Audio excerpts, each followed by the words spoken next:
Om Asmatgurubhyo Namaha. Om Namah Paramarishibhyo Namah Paramarishibhyaha. Om Namah Paramarishibhyo Namah Paramarishibhyaha. Om Purnamidam Purnamadaha Purnat Purnamudachyate Purnasya Purnamadaya Purnamevavasishyate Om Isavasyamidagam sarvam Yatkincha jagatyam jagat Tena tyaktena bhunjitha Magrudah kasya svidhanam Om Kasyapanvaya sanjatam Narayana padasritam Srimannarayanam vande Yetishvara sriyajusham Krishnam kamalapatraksham Punyasravana Punyasravana Kirtanam Vasudevam Jagadyonim Naumi Narayanam Narayanam Harim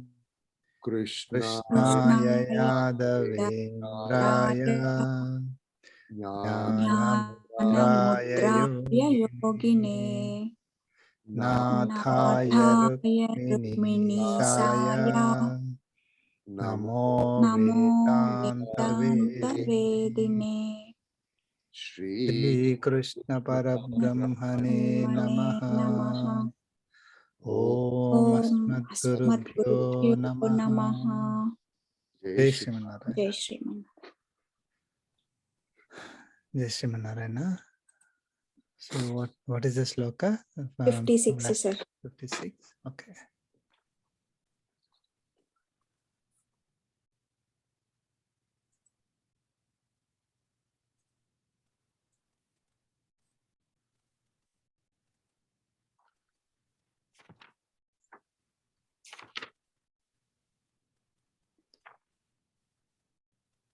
Okay.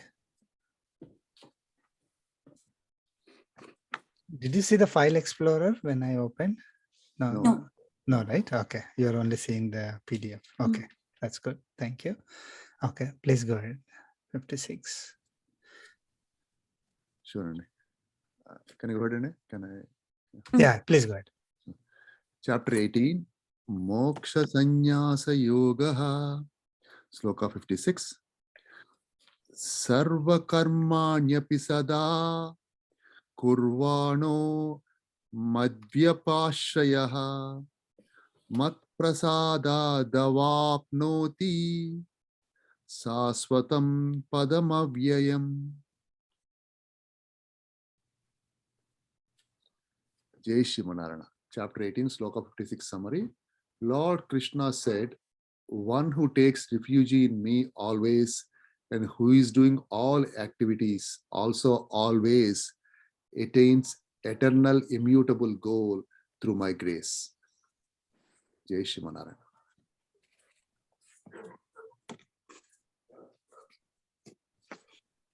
Jai Srimanarayana. Any questions on this?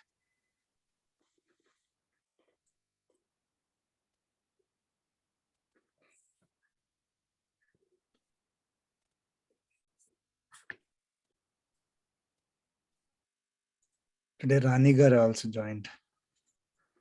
Okay. Jai Srimanarayana. Jai Srimanarayana. Jai Srimanarayana. I just came back from India and Oh, okay. Yeah. I took a long personal absence of leave, and I went to spend some time with my mom. Oh, okay. Hope everything is fine. Yeah, she's very sick. She couldn't even recognize me, but I only have the happiness that I able to spend some time with her. She has a lot of health problems and Alzheimer's and all. So I just want to spend some time. So I went for a couple of months, more than 2 months. And I just I missed all your recordings, but I had to continue listening to that ending. No, you did the best thing, Adne. I mean, I can tell you from a past experience. I wasn't able to do it, but you did the right thing. Actually, I can tell you that. Yeah, I missed my father just like that. In between the COVID times, so he passed away, and I don't want to miss the opportunity to spend some time, quality time with my mom, even though she is not able to recognize who I am, when I came, but still I felt happy that, okay, I'm spending some time with her. So that's the only happiness I came back with. Thanks, Annu. Hope everything will be fine, Andy. Jai Shri Narayana. Jai Shri Narayana. Okay. Okay. Move on to Sloka 57.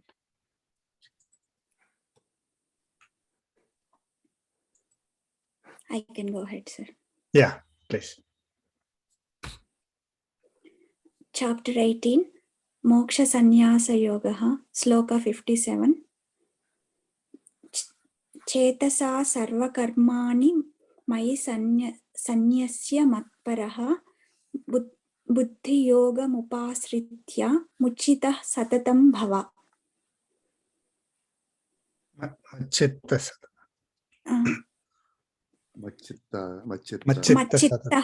Machittaha satatam bhava. No, okay. Yeah. Okay. Jai Shri Narayana, chapter 18, sloka 57 summary. Lord Krishna said, after dedicating all works in me with the mind, thinking of me alone as the supreme goal, after taking refuge in this Buddhi Yoga, becomes one who concentrates mind on me always. Jai Shri Narayana. Jai Shri Narayana. Buddhi Yoga, I think this is not one of the yogas which we read in this book. I think this is... No.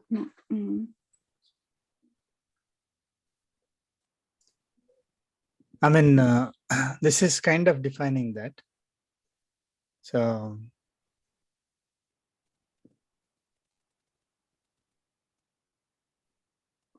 basically, thinking of me alone as supreme goal with that buddhi, with that intellect that I would like to. My goal is Paramatma. Paramatma is my only goal, right? So and all the all actions that I'm doing are his wish, his wish, and I'm doing all these actions for him, right? For his satisfaction, not for myself. I'm just an agent. That buddhi, that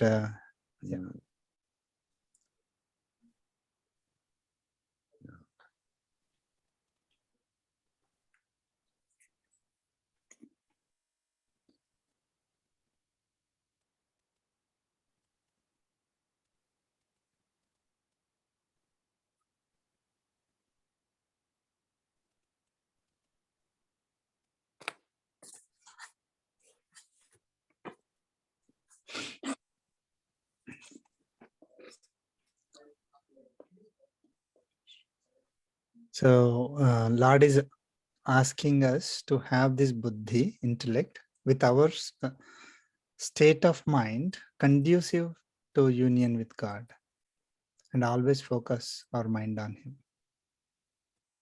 Whenever we think of any task, we think, what's in it for me? This is typically what we do, right? Yes. What's in it for me? Then I will do the task. Okay, and am I getting the result I want? Am I getting any benefit? That benefit is typically materialistic benefit, right? Yeah. Either some physical thing or mental satisfaction, ego satisfaction, all this, or comforts, that feeling of enjoyment. So all that is what's in it for me. whenever we do any task, if what's in it for me says, no, nothing is in it for me, or if it is going to make us, strain ourselves physically or mentally, then we don't like it. We don't want to do it, right? So that is what we typically ask ourselves, what's in it for me? From day one almost. But this is what we are taught actually in our schools, colleges, management. Everything is what's in it for me. Yeah. Okay, this is one of the primary root causes of suffering. Okay, and so instead of thinking what's in it for me, think what's in it for him. God, yeah. That is God. So because whatever tasks that we are doing are his wish only.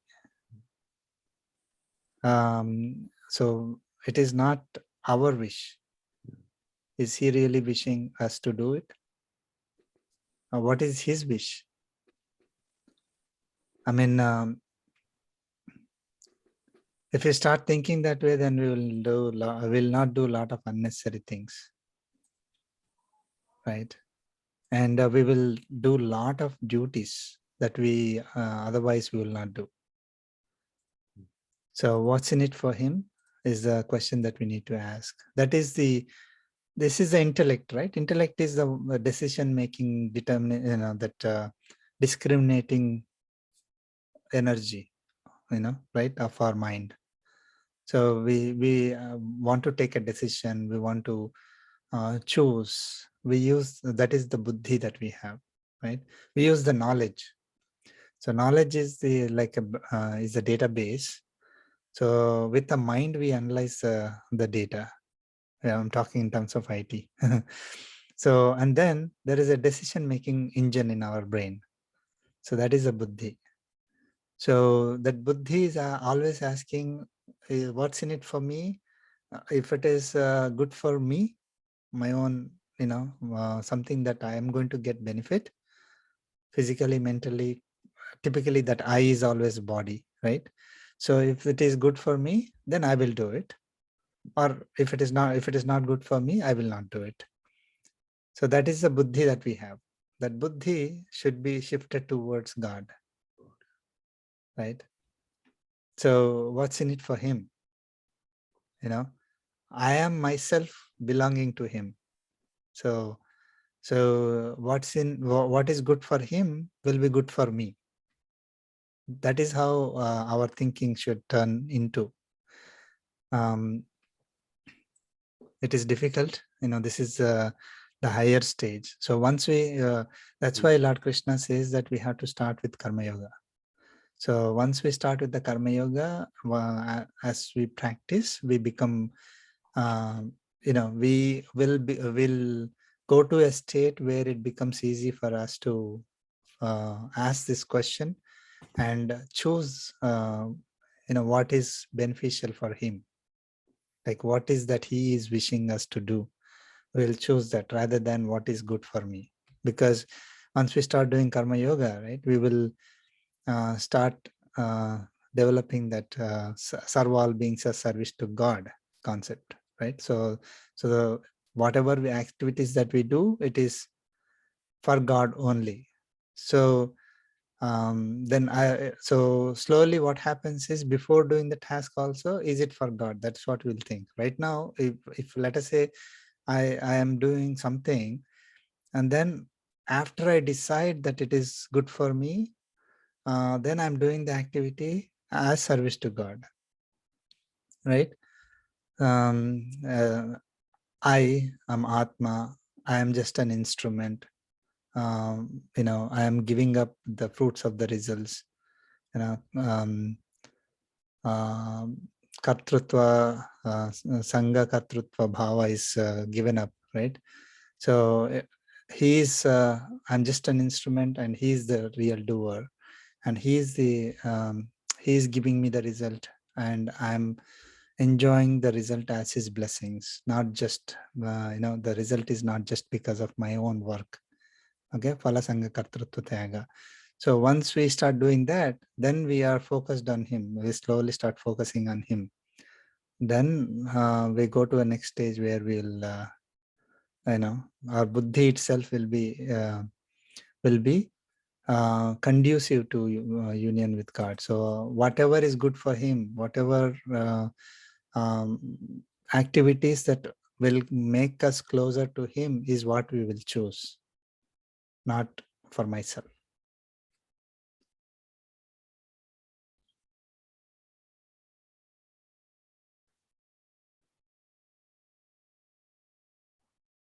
Okay.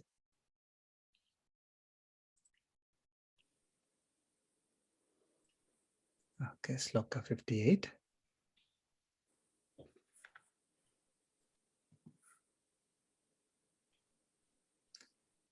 Who will chant? Yeah, you can go ahead, sir. Yeah, yeah. Chapter 18, Moksha Sannyasa Yogaha, Sloka 58. Machittah sarva durgani matprasada tarishyasi atha cheta tvamahankarat na sroshyasi vinaksyansi. Atha chet tvam ahankarat. So atha chet tvam ahankarat. Atha chet tvamahankarat na sroshyasi vinaksyasi. Okay, very good. Okay. Jai Shri Mannarayana, Chapter 18, Sloka 58 summary. Lord Krishna said, with mind concentrated on me, you will cross over all difficulties, hurdles that bind you in the samsara through my grace. However, due to ahankara, ego, I am this body and I am independent. If you do not listen, you will perish. Jai Shri Mannarayana. Jai Shri Mannarayana. Any questions on this? Just directly telling you, right? I think, yeah. Go this way or that way. That's it. Yeah, will perish if you don't. If you feel that you're a body and. Right. Yeah. I mean, so it looks like it is looking like kind of threatening, right? Somebody is trying to threaten. It is not that. Okay, don't take it as a threat. Okay, so if you follow this, you will achieve good benefits. Let us say, I'm just saying, like materialistically, like let us say, if you go according to the speed limit, then you will you'll be fine. But if you don't follow the rules, then you will be punished, right? So, or you will perish. So typically, that is kind of used to threaten people. But here, it is not a threat. It is something that that Lord Krishna is just telling us as a fact. It is not threat, because a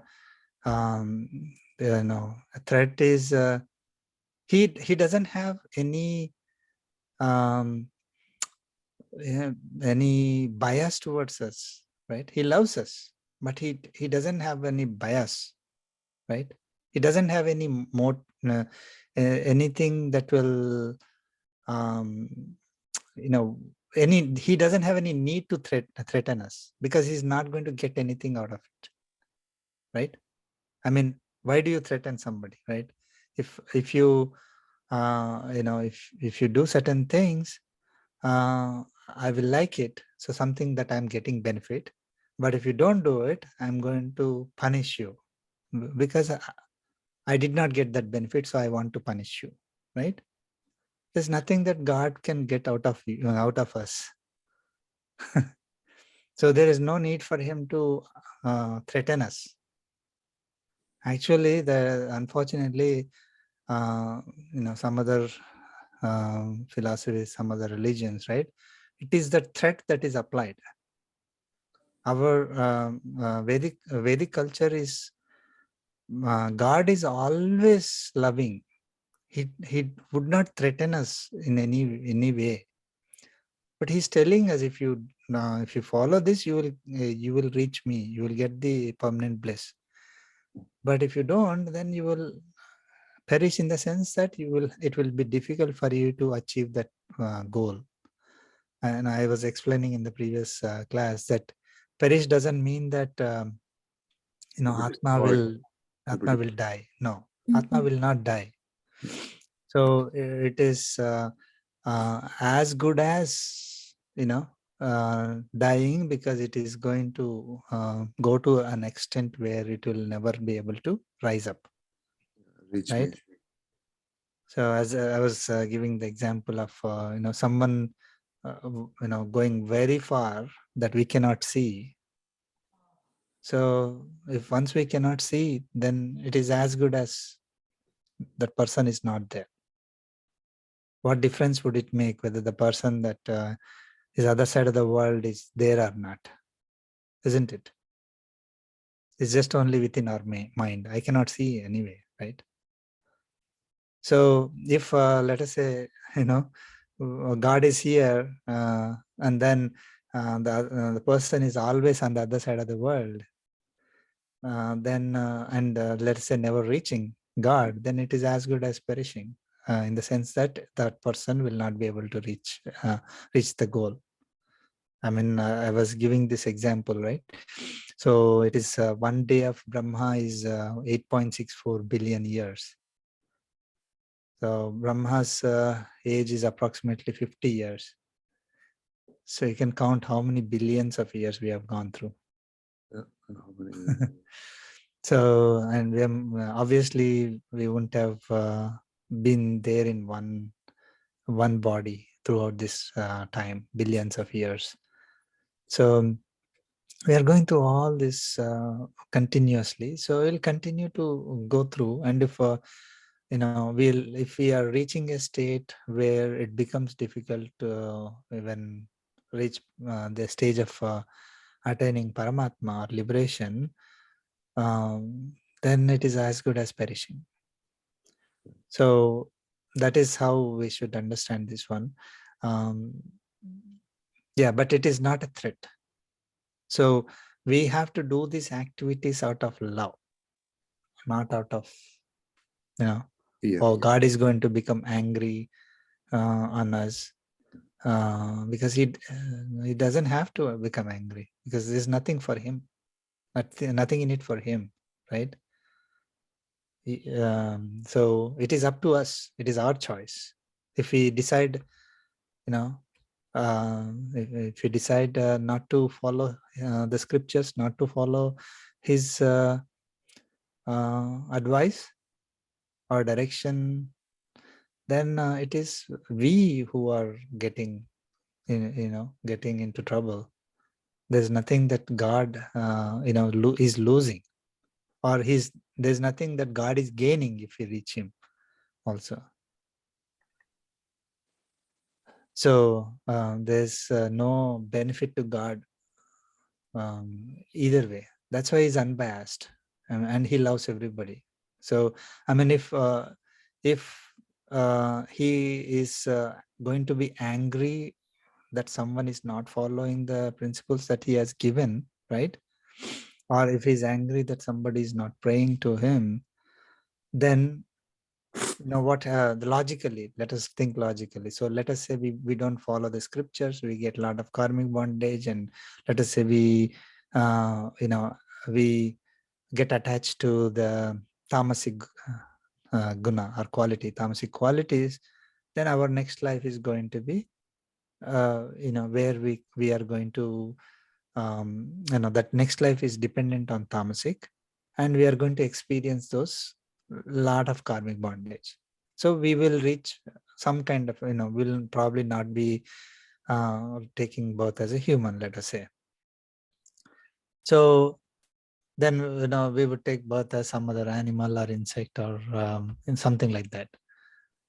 Then he should have been angry, right? That we didn't listen and then we took that birth. We were, he's forced to give that birth to us, let us say, because that is what the scriptures say. So he is giving us that birth. So he should have become angry. Then how can he say that I love all beings? Isn't it? Primary thing is that he loves all. Okay. So if he's loving all beings, that means he was never angry on anybody. So it doesn't have to apply threat. So that means, but the statement here is that he is telling us the truth, that we are going to, we will reach a state where it becomes difficult for us to attain him. So I feel that 17 chapters I explained you all this. Still, if you don't listen to me, it's up to you. That's what I think. yeah, exactly. And it is because of ahankara we don't listen. That is the Ego. primary thing. I mean, why we don't listen is that first of all, why do I have to listen to Lord Krishna? Is the first question that will come up. Yeah. Right? What is it for me sometimes? Why I have to listen to? I mean, if elders are saying something, right? I typically say, oh, why do I have to listen to you? I mean, I have brain. I can think by myself on my own. Okay, why should I follow what you're saying? If again, what's in it for me? If I think with my thinking, my brain, my knowledge, my decision, if I think that it is going to be beneficial for me, then I will do it. You don't have to force me, or you don't have to tell me. I can do everything by myself, right? That is the kind of attitude we have. So that is ahankara. Again, that is coming because of thinking that I am body and I'm independent. I can decide on my own, and I can do whatever is beneficial for me. That is body. Then we'll not follow the advice that he is giving, and if we don't listen and if we don't follow the advice, then we are going to perish. Just there, if I ask a question like you give an example, right? Parent is advising mom or dad, is advising his son or daughter, right? Yeah. Doesn't listen. Do you think that is coming from indirectly from the God pretty much? Because even though I'm trying to do a good thing, right? Usually, parent, that's what 19.9% they want to do, right? A good thing for their kids, right? That's what what are the advice they give, right? Do you think that's indirectly because Lord Krishna, but within the God directing them to follow the right path? Is it anything? Need not be. Might not be, right? Yeah. Need not be. We don't know. There are parents who, again, if they are not following the advice themselves, if they don't listen to Paramatma at all, they're only thinking of what is good for them, or what they think is good for themselves and for the kid. It is not based on the scriptures. It is not based on what is good for the kid. It is what they think is good for the kid. According to their own beliefs. Yeah. Not from the beliefs of the kid. So if we are following the scriptures thoroughly, and we understand what is good for ourselves, we practice, then we will be able to tell the kids exactly what is good for them, right? If we ourselves don't know, then it's not like suddenly we will get the knowledge ourselves, right? Because we are acting independent in that time. Yeah. So yes, we always think what is good for ourselves, right? That is not sufficient. That is not the sufficient condition. So we have to base our decisions on the scriptures. Then we will be on the right path. So if I think I have money and I can go to a party and I can enjoy, right? And then drive. I mean, recently, something happened. Just drive while under the influence of alcohol, then they're going to be in trouble, right? But during that time, they thought, I can do it. I'm independent. I can enjoy, and still I will be fine, isn't it? Yeah. But when they met with the accident, that's when they realize. Yeah. So I mean, not going into the specifics, but if the parent is thinking that this is the right for the kid and trying to apply that to the kid without understanding the situation properly, then it may backfire also. Mm-hmm. I mean, to a certain extent, how many of the parents are trying to give this knowledge to the kids, which is the most essential thing, right? So if let us say parents are always thinking good of the kids, this is the first thing that they should be doing. They should give this knowledge to the kids. So if they don't, then they're leaving the kids to the world to face the music, basically. Mama Maya Duratyaya. So it is difficult for them to cross over. It is they are always going to have troubles, not able to understand what is right for them and all that. So yeah, if we are thinking good for the kids, this is the knowledge that we need to be given, and everything will fall through. Other knowledge will automatically happen. I think Gujarat state is starting to add this to the curriculum, right? Bhagavad Gita. Gujarat and now Karnataka is also thinking they also want to get a expert opinion whether they can add this. They want to get an expert opinion. Yeah. I think, and the controversy. I mean, I think then I'll say, oh, add Bible, right? Someone might say add Quran, right? I mean, so it'll be a little tricky to. I mean, yeah. I mean, it will. So once it is like yoga, when people realize that it has nothing to do with religion, yeah, and then will people start following yoga? I mean, I keep getting these yoga videos automatically on YouTube. I mean, different countries. I don't even know their languages are. Right? Everybody's following. Yeah, exactly. I mean, those started in our country somewhere, right? I mean, absolutely. Yeah. It takes time. Yeah, but it is not a curriculum in our schools. So that is where the problem is. But yeah, I mean, at least who are following the scriptures, who can follow the scriptures without having any controversy, they can follow. This is the first thing that they should give. This knowledge should be given to them. I mean, that is why we have the Prajna program, where Sri Swamiji is giving this knowledge to the kids. Yeah. And I think that is very important. And plus the right level of knowledge you need to give it at their level, at that stage. Yeah. Yes. You need to go to the lower when it's not lower, but I think you need to make sure they understand it. Otherwise, it might backfire as well. Right? You need to make sure. So this is life management based on Bhagavad Gita. So the concepts that are given are presented as management, how we manage our life. Okay, as nothing, no religious connection to it. Mostly it is managing our life. Doing our duties and how we do our duties, focus on service and all that.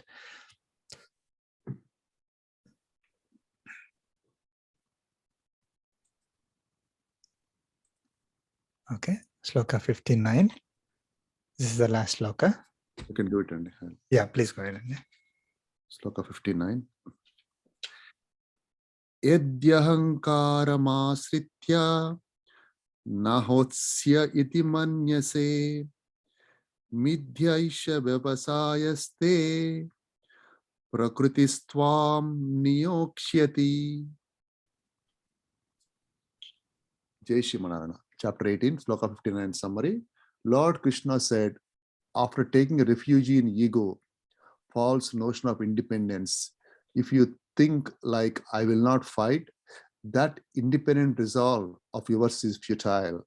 Your inherent nature will impel you. Jai Shri Manarana. Jai Shri Narayana.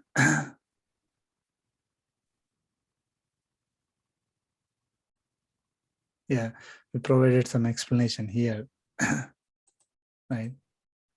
Yeah, I was going through this and I think a little bit the chocolate thing, maybe I think can you just explain one more time. I was reading the chocolate thing. I wasn't able to quite get it. I know kid eats chocolate. Okay. Sure. I mean, I want to give a small non-controversial example, right? For some reason, I wasn't able to grasp it. I don't know. Yeah. Right. Okay. So basically, old habits never die or something like that. Or there is a saying, right? Mm-hmm. So our habits never die, or habits are difficult to die. So basically, if let us say a child is eating a chocolate every day, every time they come from the school, okay, and parents observe, every day the child is coming, wants a chocolate, it is there, expecting the chocolate to be there, and then eating the chocolate. One day, child comes from school and he's not in a good mood. I mean, something happened. I don't, and then he says, I don't want to eat. Yeah. Okay, he decides not to eat. Not that he didn't like the chocolate. Okay, it is his inclination is to eat the chocolate, but something else happened, and then he is not eating the chocolate. He decided, I don't want to eat the chocolate. Okay, or he decided that I don't want to eat the chocolate because maybe someone commented on it or something. He still likes chocolate. That craving is still there. Okay, so then he tells the parents that he's not going to eat that chocolate that day, right? Mm-hmm. So I mean, typically as parents, like as soon as a child says like that, we know that they cannot hold themselves up, right?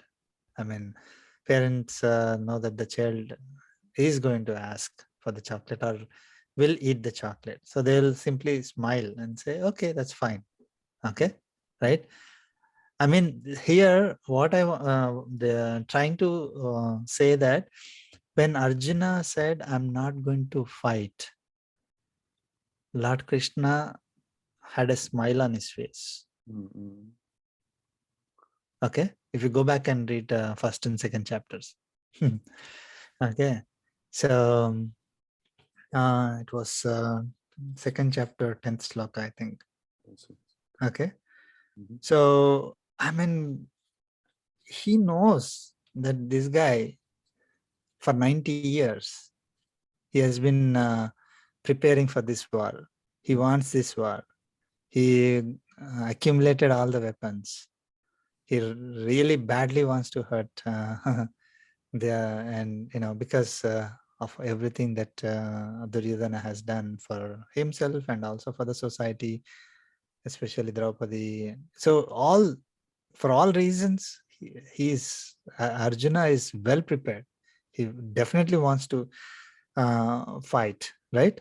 And he is born as a Kshatriya in the Kshatriya family. From day one, he has been taught as a Kshatriya that he has to fight, right?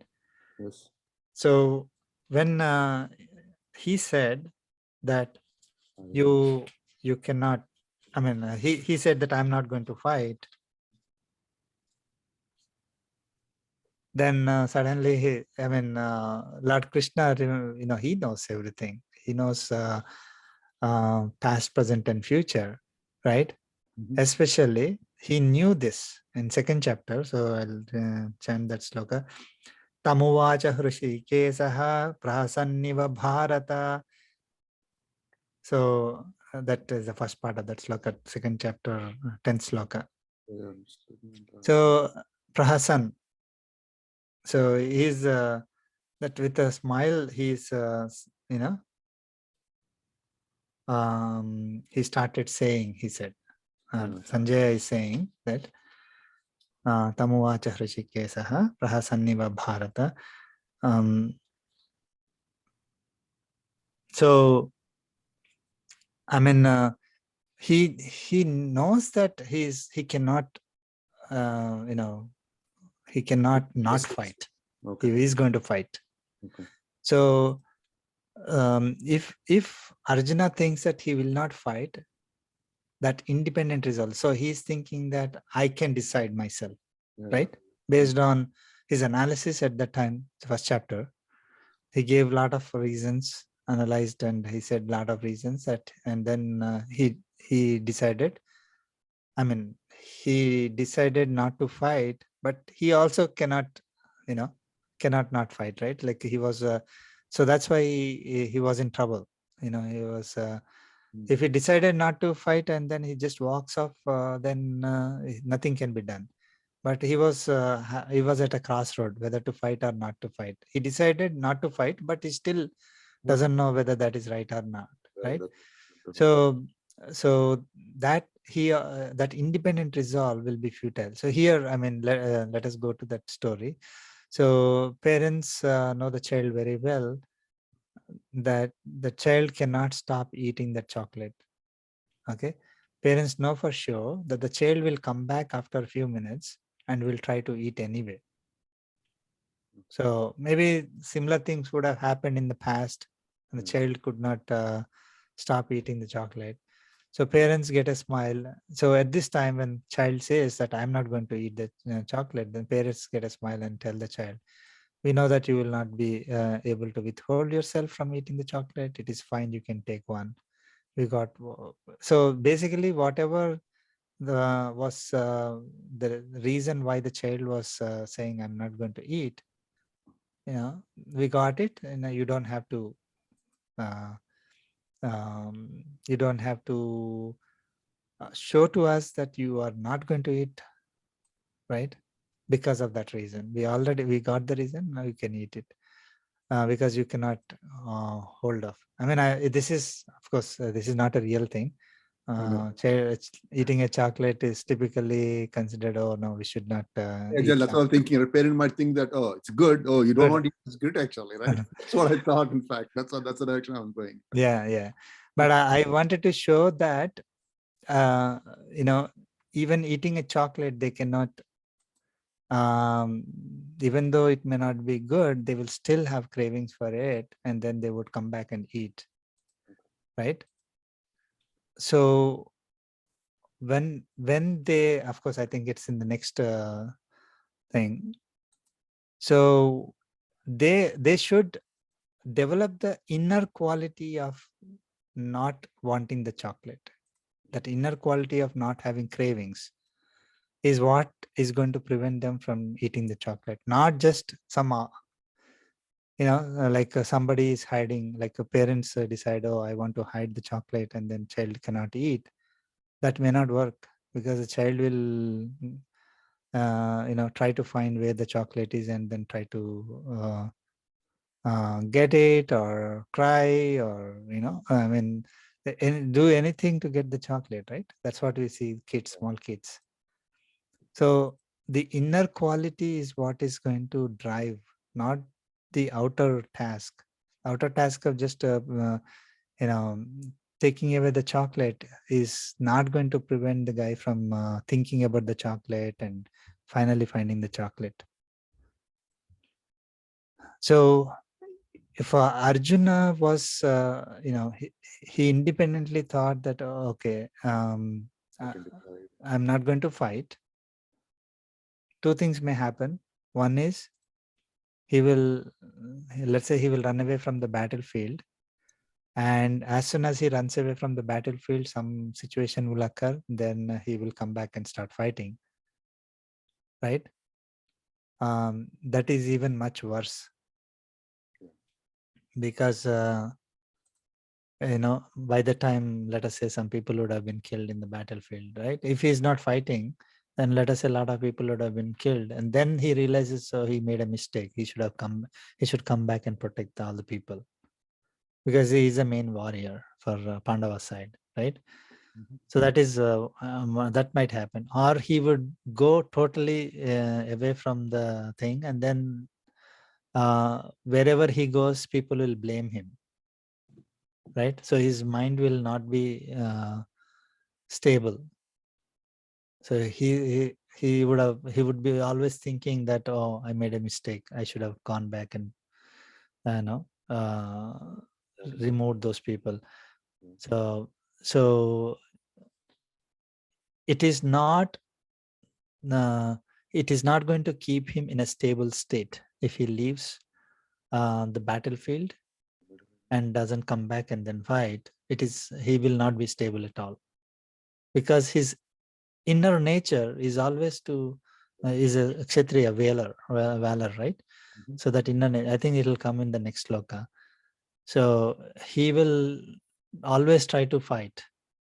When he is away from the battlefield also, his mind will keep thinking about fighting only. No, now I understand actually where you're coming from. Yeah. So if the child is, just for some reason, if the child is not thinking of chocolate, doesn't eat the chocolate, goes away, but always keeps thinking about it. Okay. At one point of time, that will take over, that craving will take over him, and he'll come back and eat the chocolate, try to find the chocolate. So, I mean, it is,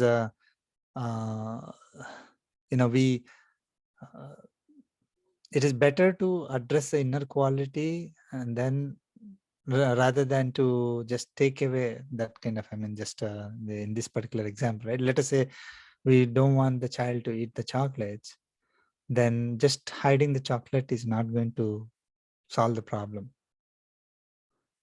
Right? So that is the first level, right? First level is, like the tortoise, right? Tortoise, when that is in second chapter. So when we are in a situation where our senses are not in control, we just have, we keep them under control by closing them. That means, let us say, if I go to the kitchen, I'm going to eat a chocolate, then how do I avoid eating chocolate? Is by not going into the kitchen. Right? Or if I am going in front of a movie theater or some place where I don't want to go, but let us say I don't want to go there, so then I have to find another route so that I don't go in front of that. Or if I see somebody, I'm going to become really angry.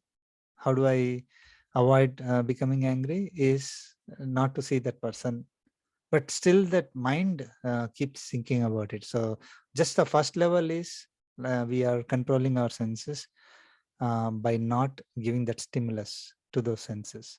But it is only going to work only for some time. But unless our mind is controlled, we will not be able to run away from it completely, or will not be able to control ourselves completely. That is why mind control is important. So that comes later. Okay. So the actual next sloka is very close to this one. 60th sloka. We'll chant that one.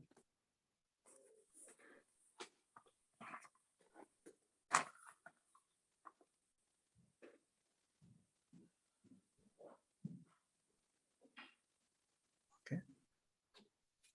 Let's start with the prayer. I'll start with the prayer. Om Asmat Gurubhyo Namaha.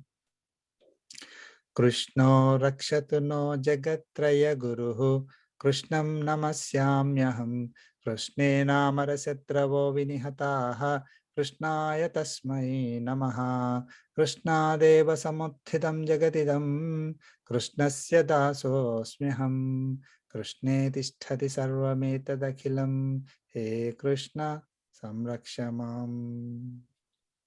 Let us start with chapter 18, sloka 60. Swabhavajena kaunteya Svabhavajena kaunteya nibaddhasvena karmana nibaddhah svena karmana kartum nechasi janmohat kartum nechasi yanmohat karishyasya vasopi tat. karishyasya vasopi tatta. Let's chant together. Swabhavajena Svabhavena kaunteya kaunteya nibaddhah nibaddhasvena svena karmana karmana kartum kartum nechasi nechasi janmohat yanmohat karishyasya karishyasya vasopi tat. vasopi tatta. So Lord Krishna is saying, Kaunteya, Arjuna, Swabhavajena nibaddhaha svena karmana. Swabhavajena svena karmana. All are in that third vibhakti. Okay, so nibaddhaha is first vibhakti. So he's saying nibaddhaha is the one who is bound. Baddha is bound, right? Nibaddhaha is one who is bound. By what? By swabhavajena svena karmana. So he is bound by his own inherent or innate swabhava karmana, that is by his that act of valor. Karma is act, karmana is by the by act. That what is that act? His swabhava karma. Being a kshatriya and always in the mode to fight. Yeah, that right. So his swabhava is kshatriya swabhava, and then that karmana is that valor that he shows, right? So bound by that, he's bound by that.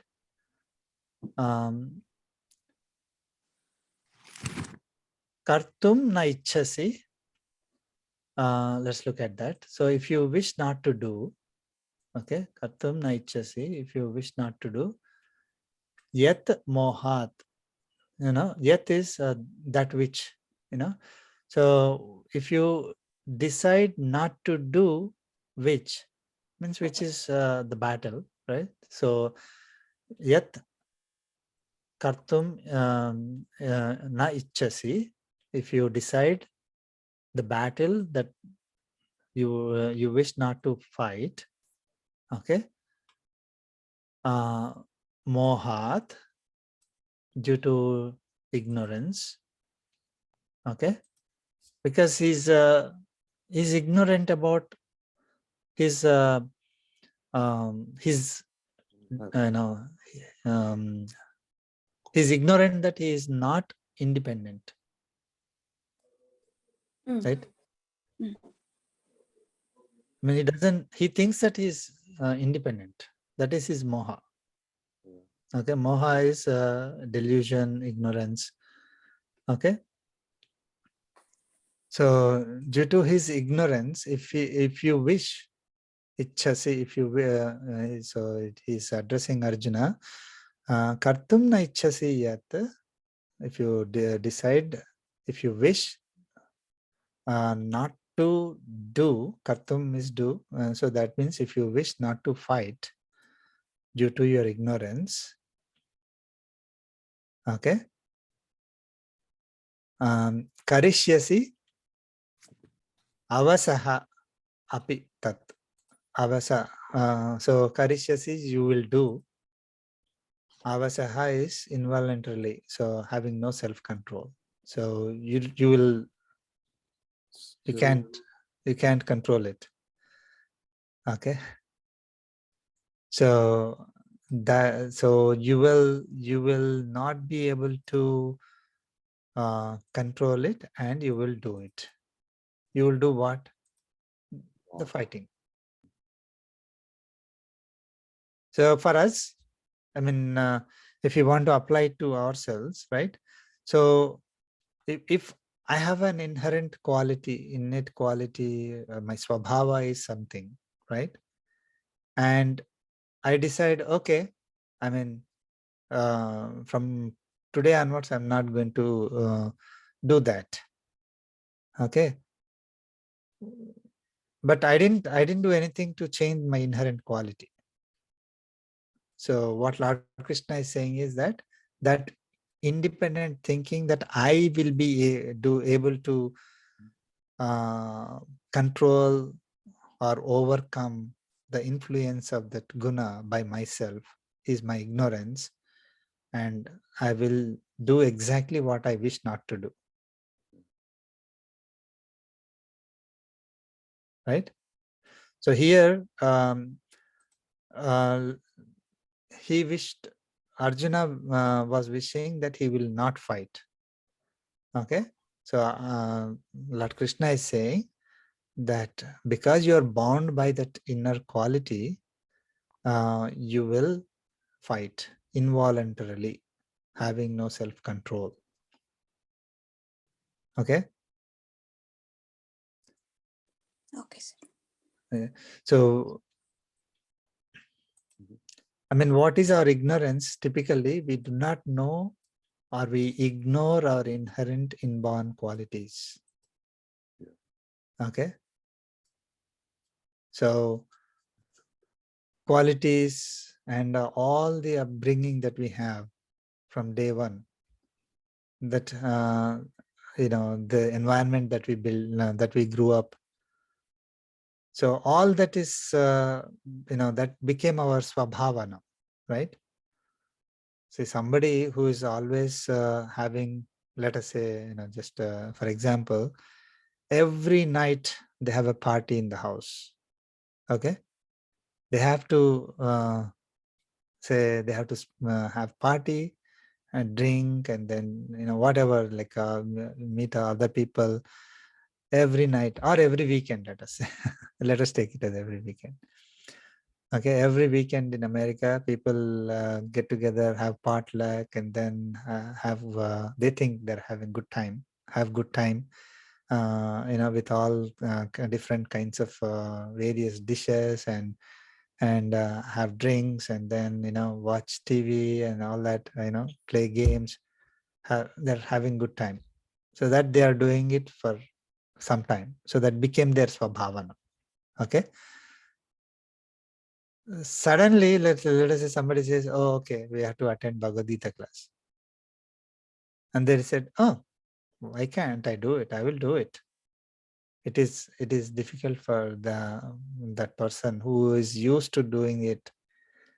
Again, I'm saying that it became, once it becomes their inborn inherent quality of spending time like that, then it is difficult for them to simply switch over to let us say chanting scriptures and things like that, just because they decided to do it, right? So they cannot. I mean, that is what Lord Krishna is saying. Like Arjuna, for 90 years he has been doing that. That is how he has been born and brought up, has been trained. So you can't simply switch and then become a Jnana Yogi. Okay. So he will not be successful in that. He'll come back. I mean, it's in fact, he will come back. So what happens is, if let us say someone is, in our example, they decide that, okay, I want to become a good person, and then they go to this place where they are chanting scriptures for one weekend, they will not be able to sit. They'll involuntarily, they out of lack of self-control, they'll go back to the partying. Because maybe somebody from the party would have called, hey, we missed you, and then they would have gone back. It is the same thing if we are sattvic, right? If we are sattvic in nature, we will not be that much disturbed by all the rajasic and tamasic qualities around us. I mean, we will try to stick towards sattvic. Same for rajasic and tamasic. I mean, that inherent quality will make us continue in that direction. Okay, unless we recognize it. So our ignorance is we are ignoring the inherent quality. So that is where the problem is. So let us say I'm born and brought up as sattvic, for example. Now, if we ignore that I am sattvic, I don't hurt even a small ant, let us say. A spider, if I don't hurt. And somebody says, okay, now there is a war going on. Now all of you must enlist in the army. How can that person go and kill somebody? They call them as enemies, but they don't know that person at all. So how do I mean, even I don't kill like a mosquito that is biting me. If I don't kill a mosquito that is biting me, how will somebody go and fight and kill the enemy, right? So, but our thinking is, oh, anybody can do any task. You just have to assign the task to them. It doesn't work that way, unfortunately. Unless they are trained. Even then, like let us say they have to be trained, then they go into join the army, they are trained, they will have difficult time in getting through the training. They'll fail in the training. So, but at the same time, if it is a Rajasic person, they will, go ahead and, get successful in that. Rajasic or to some extent Tamasic maybe. Again, Tamasic people will have difficulty waking up early and then, doing all that hard work because they are lazy and they don't want to follow the rules, That is a kind of inherent quality Tamasic people have. So they will have difficulty, following orders as a soldier, right? Or they will have difficulty, fighting in a place, where there is no one and it's very cold and they have to fight for hours and hours without eating anything. So Tamasic people will have difficulty. So we, that is the first ignorance. We think that we either we do not know what our quality is, or we ignore completely and we think that, okay, I can do whatever I want. Now, the second is that we do not estimate the impact of our inherent quality on what we are doing. So we think I have full control, I am with my own determination, I'll be able to do it. But there will be some, because we are all affected by we are all under the influence of the three gunas, right? So they will have effect on us and that will show up in our performance. And we think that I have full control and I'll be able to do the task perfectly as is needed, but that quality will pull us down. Again, examples like, doctor has to, operate for 10 hours, for example, with no break, without eating anything, without sleeping, even sitting. They have to do the operation for 10 hours with concentration. Now, if it is a Tamasic person, they will have difficulty in following that, in doing that. So let us say we put that person in charge of that, then they will not be able to continue. Again, as a soldier, there's one more thing is that anybody can become, let us say, become a priest, and they can start, they understand the scriptures and then start practicing them, start preaching them. If they don't have the sattvic inherent quality, the rajasic and tamasic will prevent them from doing their task as a priest. Okay, so again, it's not that they should not be doing it, but assigning a task that is not matching to their inherent quality has a tendency to make them fail. Either they fail, or let us say if we send 100 soldiers to protect protect a country, and all 100 of them are sattvic, then then the country will go down. I mean, they will not be able to protect the country, right? So it is not just the person who is doing the task, but the whoever is dependent on that person doing the task will also be impacted. So we need to be aware of this. I mean, that is the corollary or application of this particular. So in case of Arjuna, Lord Krishna is directly telling him that you will not be able to leave. I mean, you will do it. You will lose your self-control and you'll come back and you'll fight. Now, so again, I mean, I was just pointing it out that there was some question like, oh, okay, why can't I do? I mean, why are you forcing me not to do it? Or in case of, let us say one is tamasic in nature, should that person develop only tamasic? Like the logic is that our inherent quality will affect us when we are performing the task. And if the task is not matching with our inherent quality, then we will have difficulty or will fail, right? So that means what Arjuna has to fight. It means a Kshatriya whose inherent quality is Rajasic would have to do the fighting only, is what seems to be said in that sloka, right? So because he cannot leave the battlefield, he will inherently he eventually come back and fight. So you're saying that a Rajasic person should always fight. Then extending that logic is tamasic person should always be tamasic. So they shouldn't try to improve. Should they not try to read the scriptures and understand and then correct themselves? Okay. Or should a tamasic person simply declare something as their own inherent quality? Like somebody says, okay, why are you not studying? Okay, let us say, I'm tamasic, I can't study, and then goes to sleep. Okay, so that is again a problem, right? So it seems to be that kind of questions may come up. The sloka or Lord Krishna is not saying that we should not be trying to improve. We should not be trying to do those tasks at all.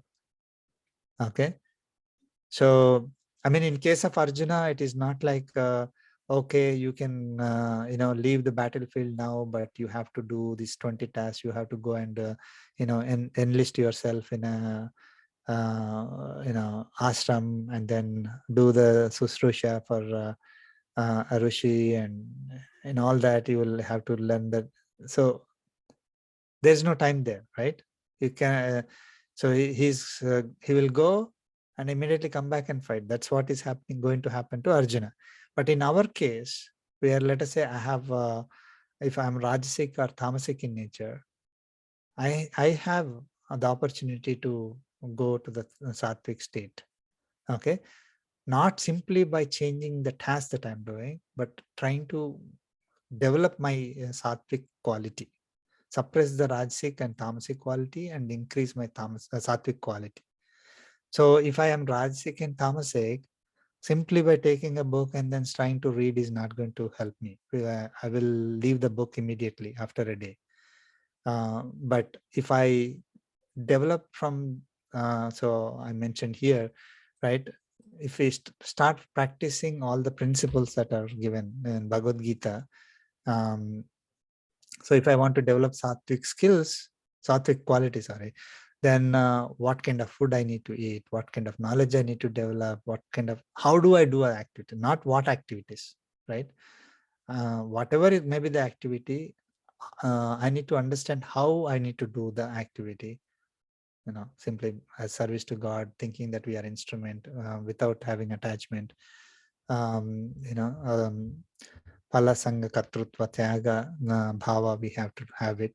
So how do we get our senses and mind are under control? First of all, I need to know that they have to be in control. Then I will say, how do I get the senses and mind under control?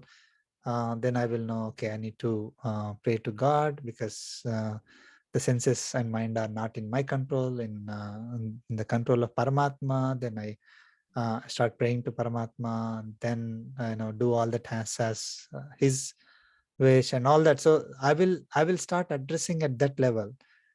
Simply changing I'm Rajasic or Tamasic, but I simply have to pick up a book, Bhagavad Gita book, and I start reading.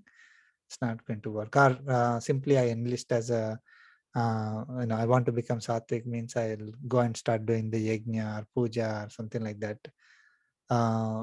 Either I will not get the benefit, first of all, of doing that puja, because I'm doing it for my own sake, just because I want to, just I decided to do it by myself. And second is that I'm, let us say I'm acting as a priest, where I am in touch with a lot of people, and they believe me that I am a priest, and they can. But then I will start, my Rajasic and Tamasic buddhi will kick in, and I will probably not deal with them properly.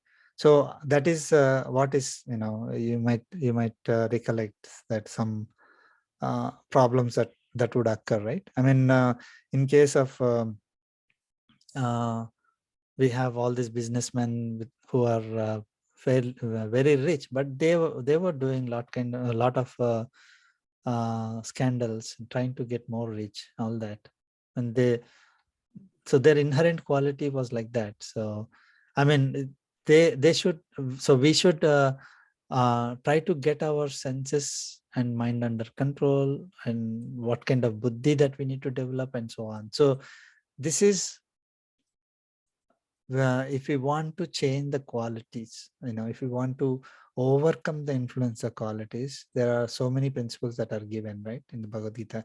So we start working on them, and then if you change the task, then we are able to get we are able to perform it. Okay, not simply by deciding from tomorrow onwards I will start a new task, which requires a different type of inherent quality. Right. So here Arjuna, so he's telling Arjuna that because Arjuna is bound by his inherent quality, the battle which you wish not to do, that is the Kurukshetra war, that Arjuna wishes that he doesn't want to participate. Why he's doing that? Because of his ignorance, that he will be, he's independent, he can take that kind of a decision, and even though his duty is to fight and eliminate bad from the society, he can ignore the duty. So that is another ignorance. So all that ignorance, with that ignorance, if he is not fighting, then Lord Krishna is saying he will fail, because he will involuntarily, without self-control, he will fight, because his guna will take over his his decision will be overruled by his guna, his quality.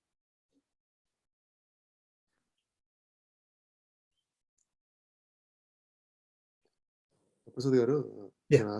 Can I? Sure, please. So I had two questions. I think one you kind of already answered in this slide, in this page.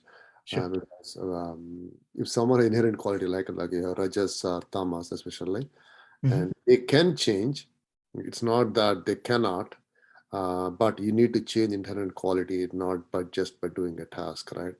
Yeah. That's where I think you have to start somewhere, right? Yes. Your question on someone partying and at least once a week or once a month, once a year, right? Doesn't matter.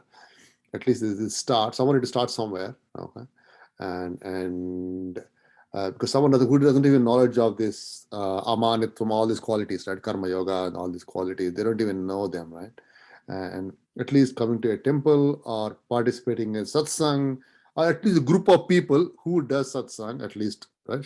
I think that's a good start, right? I mean, we should not even discourage saying that, oh, you can't change, but at least that's a good start for them, right? Yeah. Yeah. Yes, definitely. I mean, so they are doing something to get themselves aligned to the, like, say Sattvic, let us say, right? Yeah. They were Rajasic or Tamasic. They want to get aligned to Sattvic. So they're, they're doing something to improve that quality or overcome Rajasic, Tamasic, and enhance their Sattvic quality. That is good. It's good, right? But just simply taking up a task that requires a Sattvic is not going to work, is what I'm saying. Yeah. Okay. Yeah. So, or simply saying that, okay, from tomorrow onwards, I'm not going to do. That's not going to work also. Like that's what Arjuna was saying, I'm not going to fight. Yeah. So he will come back and fight. Okay. So he would, I mean, for somebody who is, let us say, I'm just hypothetically, right? So someone who is, let us say, partying every weekend, okay, drinking and partying every weekend. Now, for that person to control that, and I don't want to do that, I want to go towards Sattvic. How do they do it?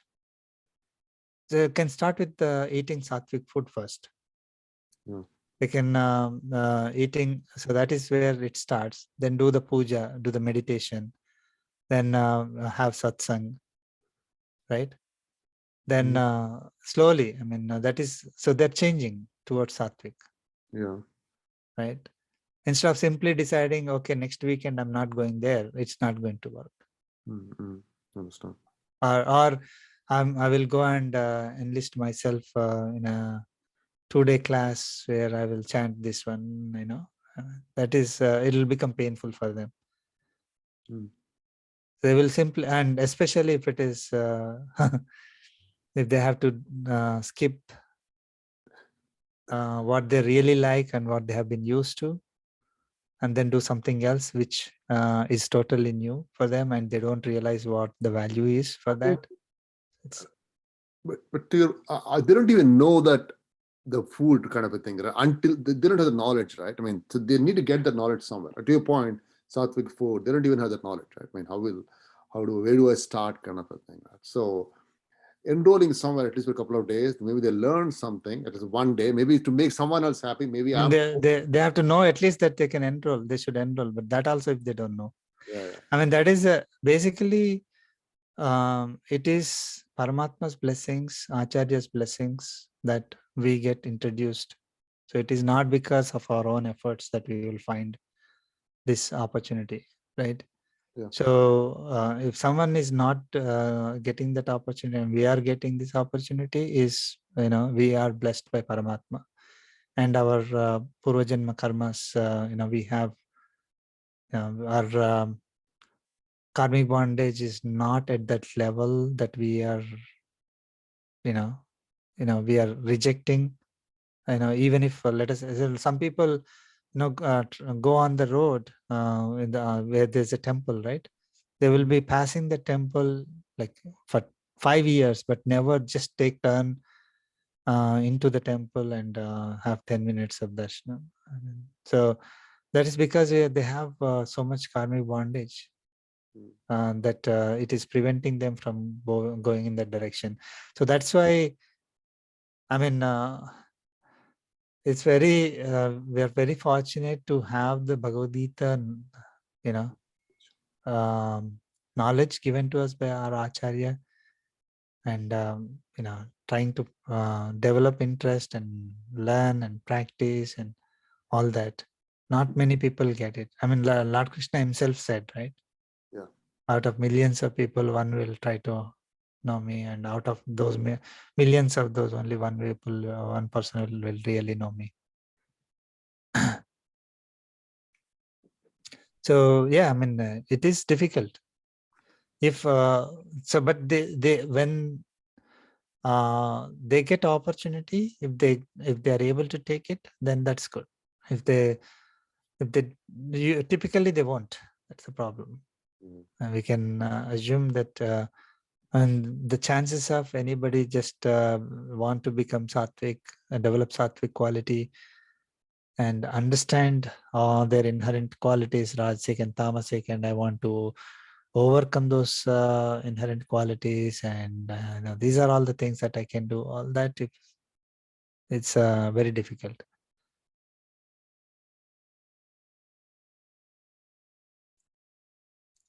So, I mean, the question was about, the people that we know of, especially our family members, our kids, other friends and family. We try to give the information to them, and if they take it, that's fine. They are blessed. But if they usually people don't. That is a given. People don't, and we leave it to them. I mean, that's what we whatever. I mean, it's not that we are great and they're not. It's not like that. But it is that, because of everybody is at a different stage, right? Some people are at a higher stage compared to others, and there's no competition here. Yeah. Like I am great and you are not, and there's no such thing. There's no competition. It's like I want to become CEO. There's only one person who can become CEO. And I need to be great, and you should not be great. That is the criteria here, right? In a materialistic world, only one person can get a bonus or a promotion. I have to be great, and other persons or other members should be lesser than me. Then I will get it. Then I should feel happy. That is how we look at our materialistic world. In spiritual world, I mean, there is no competition at all. Everybody is at a different stage, and if we are able to progress in the direction that Lord Krishna said, again, it is because of Lord Krishna's blessings, not because we are great. And other people are not able to get that, not able to decide that they want to change. Then they are at a different level. Their karmic bondage is pulling them. Again, this is what is Lord Krishna said. I'm not saying this. The higher the karmic bondage, the lower the chances of taking the opportunities to grow, improve.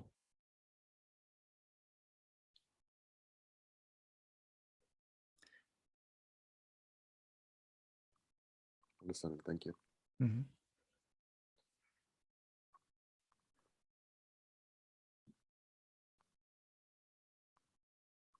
Okay. 61. We move on to 61.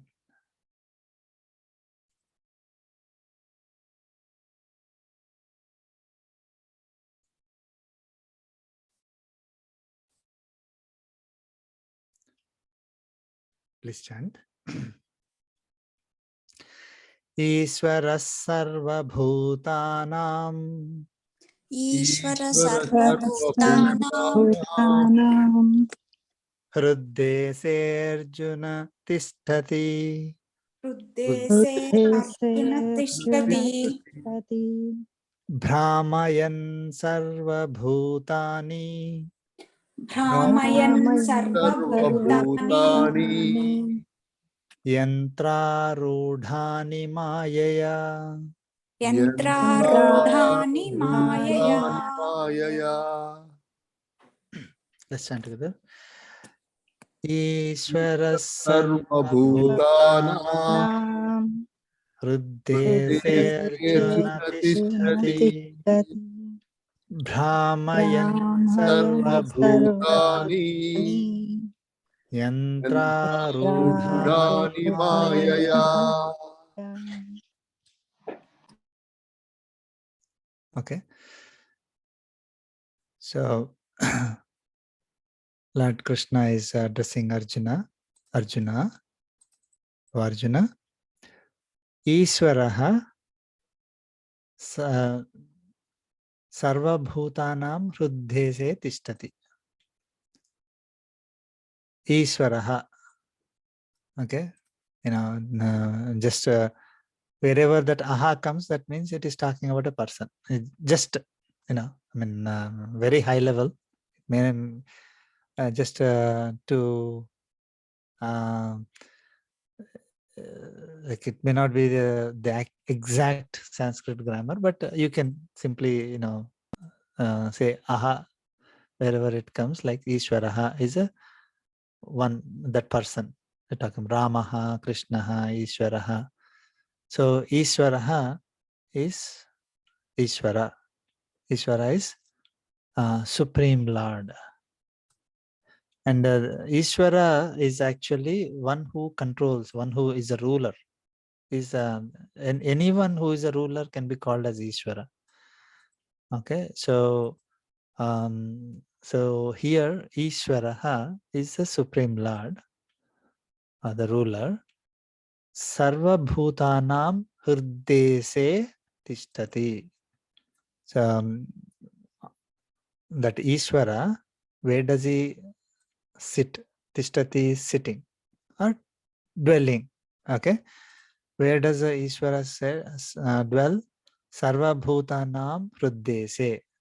So, in the heart region, Hriddese, heart region of Sarva Bhutas, of all beings. Okay. So this is again 18th chapter is repeating some of these concepts that were told earlier, and it was already mentioned that he dwells in the heart region of all beings, right? Then what does he do? Brahmayan Sarva Bhutani. He's causing all beings to act. Brahmayan is revolving, rotating, or causing to act or moving. That. So he's making this these beings, all beings, Sarva Bhutas. Sarva Bhutani is plural. So it is he's making all these beings to act. Okay. Yantra Rudhani Mayaya. I mean, these Sarva Bhutani, Yantra Rudhani, you can see that they are together. So Yantra Rudhani, all these Sarva Bhutani are Yantra Rudhani also. I mean, these are same, referring to the same thing. How are these Sarva Bhutas? These Sarva Bhutas are all Yantra Rudhani. That means they are, Yantra means a machine, is a direct translation. Arudha means ascending, mounting. So they are, all these beings are ascended on this machine. That's only the meaning says. I mean, Yantra Rudhani. Based on the context, we know that all these Sarva Bhutas, where are they? They are in this nature, right? Okay. They are mounted or they are established in this nature. Okay. And how are those Sarva Bhutas, all beings are caused to act by Maya. Maya means by Maya, that is by Prakriti. Maya here does not mean illusion. Okay. Mama Maya Duratyaya, that sloka and several other places. This Maya, we know that it is this nature which is complex. Maya is something that we don't understand. We do not have a good hold of, right? I mean, that's when we think, oh, it is Maya. and typically, right? So we are not able to understand or overcome. That is when we think. So this Prakriti is his Maya, means it is very difficult. It is not in our control. It is his control. Mama Maya, he said. So it is in the control of Paramatma. So this Ishvara is now, you can see that he is a ruler of Sarva Bhutas, right? He is the one who is causing them to act, right? The Sarva Bhutas are not deciding by themselves and do whatever they want. Okay, Sarva, all beings are dependent on him. He is the Ishvara. So he is the ruler. And where does he stay? He's not sitting on some clouds in some other world. He is there pervading in all beings, that an entire nature, in this entire universe. There is no atom in this universe where Paramatma is not present. There's no electron in this universe where Paramatma is not present. So he is there in all. When we are looking at our body, right? He is there in the heart region of all, and he is causing us to act by this Prakriti. Means, I mean, by the Prakriti doesn't do anything to us, right? Let's say you have a mango tree. Mango tree is a part of nature. By itself, the mango tree doesn't say, hey, come and eat my fruit, right? Isn't it? So, but it is the gunas that we are deriving from the Prakriti, that is driving us to act. So by Maya means by the Prakriti, which is made up the three qualities, Sattva, Rajas, and Tamas. So by the qualities of the Prakriti, all these beings which are mounted in this nature are caused to act. Under whose control? Under whose rulership? It is Ishvara, not the Atma, not the body. So Ishvara is the one who is controlling or who is ruling all of us. And we are acting because of his nature. I mean, his controlled Prakriti that has three qualities. Those three qualities have influence on us. Because of that, we are doing any action, right? So this is we are always under the influence of these three gunas, and all our actions, the root cause of all our actions are the three gunas. We learned all those things in our previous chapters. So, and this Prakriti belongs to Paramatma. It is under his control, and so our body is made up of elements of the nature, we learned. So all that is kind of combined into this sloka.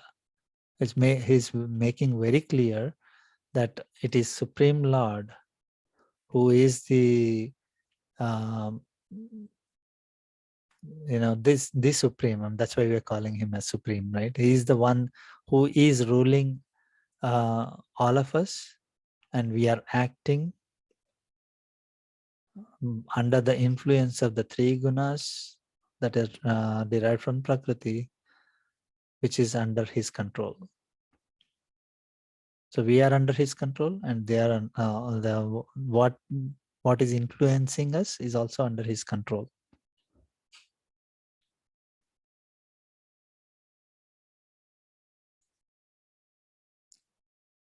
Any questions on this one?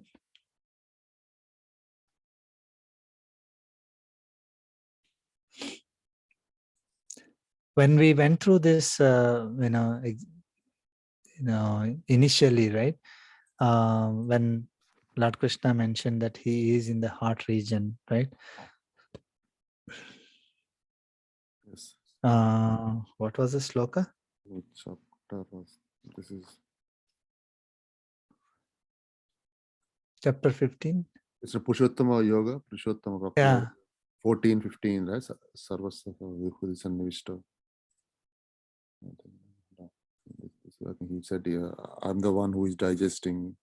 Yeah. Sarvasya chaham hrudi sannivishta. Mattasmritjnanapohanancha Vedaischa sarvai rahameva vedyo Vedantakut Vedavite Vachaham. Yeah. Okay. 15. Right? Yeah. So I am well established in the heart region of all. Yeah. So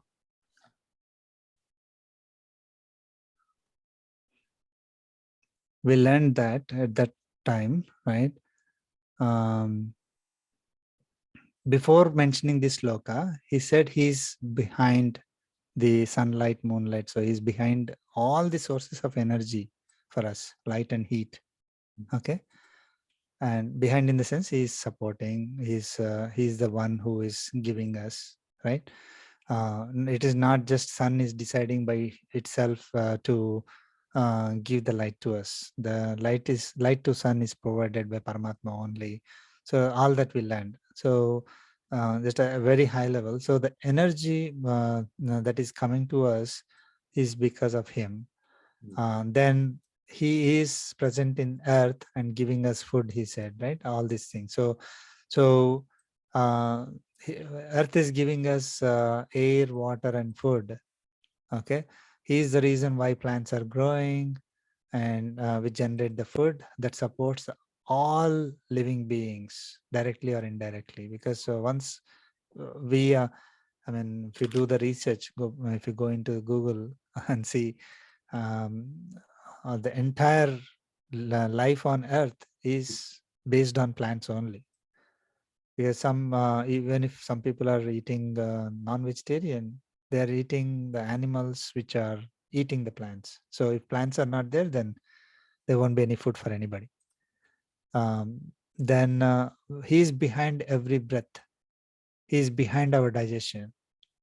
Okay, which is the process of breaking down the food into small particles, extract the nutrients, breaks down nutrients into small parts. So he mentioned all that. So, which is fine up to this point. Now, do we simply survive if air remains in our lungs and food gets digested and remains in our stomach? No, right? So this oxygen, this is very important for us, and the energy, nutrients have to go to all the cells in our body. Wherever it is supposed to go. Okay. So that is happening through the blood circulation, and the blood circulation is happening because of heart. Okay. So he is present in the heart region for us. And why that is? Because we also saw that heart is the first organ that gets created for us. When we are when our cells start splitting, heart is the first organ that forms. That's why they are able to detect the baby by when they take the imaging, right? Look into the tummy of pregnant lady, if they can see the heartbeat. They don't see anything else. Anyway, so heart, once heart starts working, then it starts, giving the whatever is needed to develop the whole body. Okay, so he is present in the heart region, he said. And the reference here is that, I'm sorry, 1 second. So based on the heart, the entire body is actually developing. So if we go back to this sloka, he is the reason why our body is developing. So our body is also because of him. He is the one who placed us in this body. He's our creator. He is the one who actually is behind our development of this whole body. Okay, I mean, so he is present in heart, and then we also like he is passing on this oxygen to throughout the body. And he also mentioned in this sloka that he is behind our memory, our wisdom, knowledge. Okay, our he's behind our power of mind in making all these probable hypothesis, reasoning skills, all are coming from him only. So we are all living because of him. So he's the ruler. So all that is not given here, but it has links to the other slokas. So he is present in the heart region of all. He is ruling our entire body. And he is the one who is placing, the body is made up of all the elements of the nature. So this body is mounted in the nature. Okay, is present in the nature, and he is making that body act by by the gunas. Okay, because it is his, they are in his control. So we are acting because of those gunas only.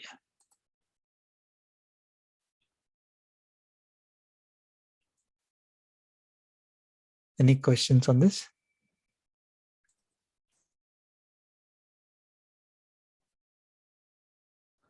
We'll look at 62.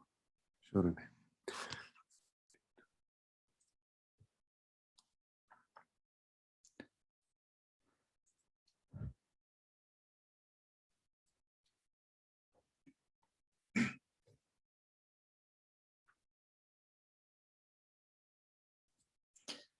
Sloka 62. So he is the ruler. It is very well established. So let us see what Lord Krishna is saying next. Sloka 62. Tameva saranam gaccha. Tameva saranam gaccha. Sarva bhavena bharata. Sarva bhavena bharata. Tat prasadat param santim. Tat prasadat param santim. Sthanam prapsyasi saswatam. Sthanam Prapsyasi prapyasi saswatam. santanam.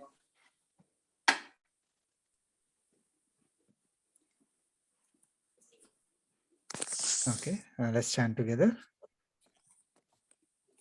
Tameva saranam gaccha sarva bhavena bharata tat prasadat param santim Sthanam prapyasi saswatam.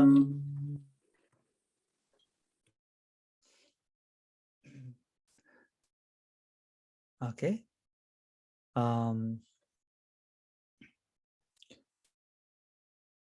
So Lord Krishna is saying, Bharata, Arjuna, Tameva Saranam Gaccha. Okay. Tameva Saranam Gaccha. Saranam is refuge. Okay, seeking refuge, right? Gacha is follow. So Saranam Gacha means you seek refuge and follow his direction. Or you can say that following his direction always is Saranam, or taking refuge in him. We went through taking refuge means what, right? In previous sloka, some slokas back. So taking refuge means we always do the activity that he's according to his wish, not my wish, isn't it? And we always think that we are dependent on him, and whatever we do, the result belongs to him. At a very high level, at least, right? So it is not like I am independent. I will do my own task myself, and the result belongs to me. That is gone. So Saranam Gacha. So we are seeking refuge in Paramatma, and we are following his whatever direction that he is giving. The scriptures, following his instructions. Tam eva, that is, tam is that one. Who is that one here? We saw in the previous sloka that he is Supreme Lord, Ishvaraha. So tameva saranam gacha. So he's saying, seek refuge in Ishvaraha, that is Supreme Lord. Eva means only. Okay, not like I take refuge in this, this devata, that devata, and another devata. I will pray to all these devatas, and if they cannot do, then only I'll go to Paramatma. That is not taking refuge in Paramatma. We are always taking refuge in Paramatma means he's the only one. He's the one who's going to save us. Okay. Not like, then we won't say that we will not accept from other devatas, because he's giving it through other devatas. That is fine, but we will not think that those devatas are independently giving to us. So I will go to say devata and then pray. Then let us say we get what we want. We always know that it is Paramatma who gave the result to us through the devata. Then again, we are seeking refuge in Paramatma only in that case. But thinking that independently that devata is able to give me is again ignorance, not seeking refuge in Paramatma, right? So tameva saranam gacha is saying that always seek refuge in Paramatma only. Okay, and sarva bhavena. Okay, so sarva bhavena is by all modes, all means, always. Sarva bhava. So body, speech, mind, everything is, we are taking refuge in him only. It is not like, okay, we still have doubts in our mind, but I will do it. Or my mind says I want to take refuge, but body will not let me. It is not like that. So, and also, I will follow certain directions, certain instructions, but I will not follow other instructions. That is not sarva bhava. Sarva bhavena means in all modes, all ways, means whatever I'm, every second of our life, whatever I'm doing is something different. Like every second of our life, whether I'm doing some physical activity, mental activity, in all those ways, I'm not even doing, I'm just even praying to Paramatma. Even that, I'm surrendering to Paramatma only. Or praying to, say, Surya Devata, then still I'm surrendering to Paramatma only. So in all the ways, modes, I'm surrendering to Paramatma. So he is telling, Lord Krishna is telling, oh Arjuna, seek refuge in that Paramatma by all modes. Okay, tat prasadat. Okay, so now is again very important. Prasadat, that is through grace. At, whenever it comes, that is fifth vibhakti, typically. So that means from, you can take it from or through. So prasadat, prasada means here grace. Through the grace of who? Tat, of that. Okay, through that grace. What that means? Grace of Paramatma. Okay, so through that grace, through the grace of Paramatma, param shantim sthanam saswatam prapsyasi. Prapsyasi is you will attain. Okay, you will get. What do you get? Param shantim. Supreme Shanti is peace. So supreme peace, I mean, when do we get peace is when we have freedom from karmic bondage. This is the, actually, I mean, I'm having peace. So the peace will be short-lived if we are still under the clutches of the karmic bondage, right? So I am, let us say, I am able to do some activity peacefully, thinking that I am doing it, the result belongs to me, my actions are giving me the results. So if I'm doing that, even though I may think, oh, I'm peaceful, that's not peaceful, because it is going to lead me to more karmic bondage, and it will bite me later. Okay, so when we surrender to Paramatma by all modes through his grace, we will attain supreme peace. Means we will be free from karmic bondage. Our karmic bondage will start going down, will be removed. Okay, and then we will attain Saswatam Sthanam. Saswatam is eternal, permanent. Sthanam is place or abode, place where we live. It can be a sthanam. So Saswatam Sthanam for us is Paramapada, the permanent abode of where the liberated beings are going to be there. Paramapada is a place where when we get liberated, we will reach that place from where we do not take birth again. So that's why it became permanent place. Like otherwise, no place is permanent, right? Somebody says, what is your permanent address? Our permanent address is the address where we are living at that time. We don't know what address we will be tomorrow.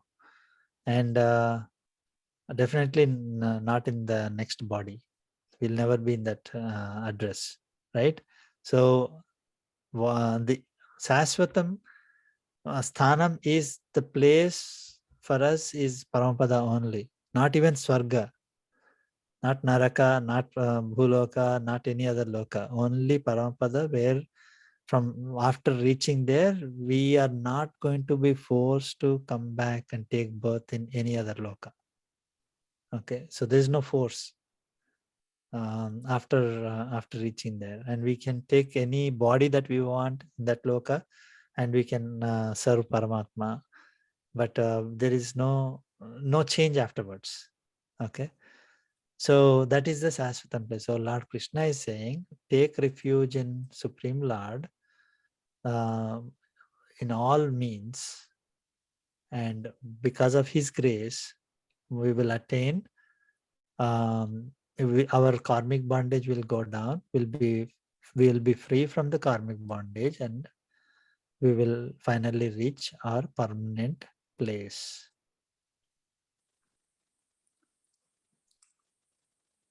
Any questions on this?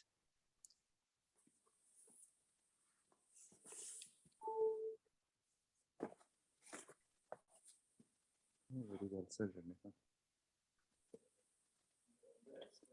Okay. We have 3 more slokas. So we'll try to complete if it is okay. Sure,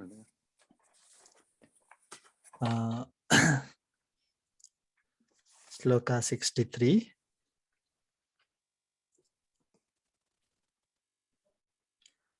Iti te jnanamakhyatam Iti ते te ज्ञानमाख्यातं jnanamakhyatam guhyat guhyataram maya गुह्यात् गुह्यतरं guhyataram मया maya vimrusyaitada विमृश्यैतदेशेन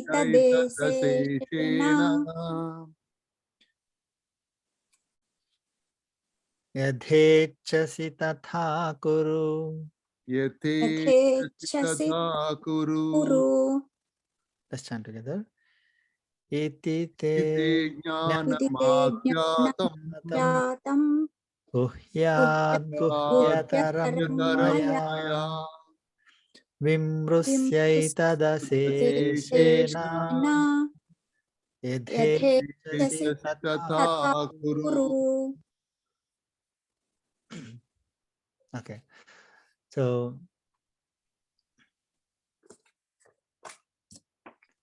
we are coming to the end, very almost to the end.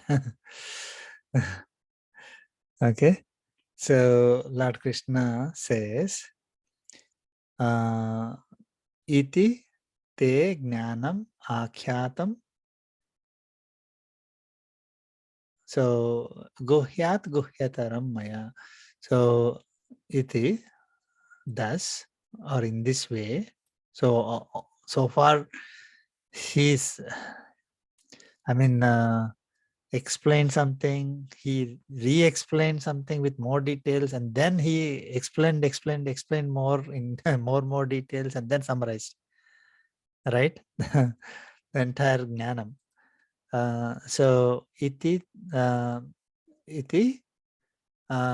what jnanam? Guhyat guhyataram.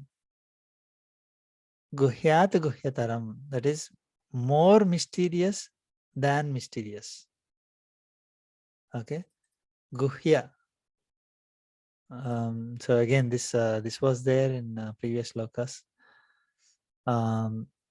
previous chapters. So the knowledge that he is giving is guhya. Means guhya is mysterious, not like a secret that should not be told to anybody. Okay, it is mysterious knowledge which is difficult to understand is one way of saying it, and also it should be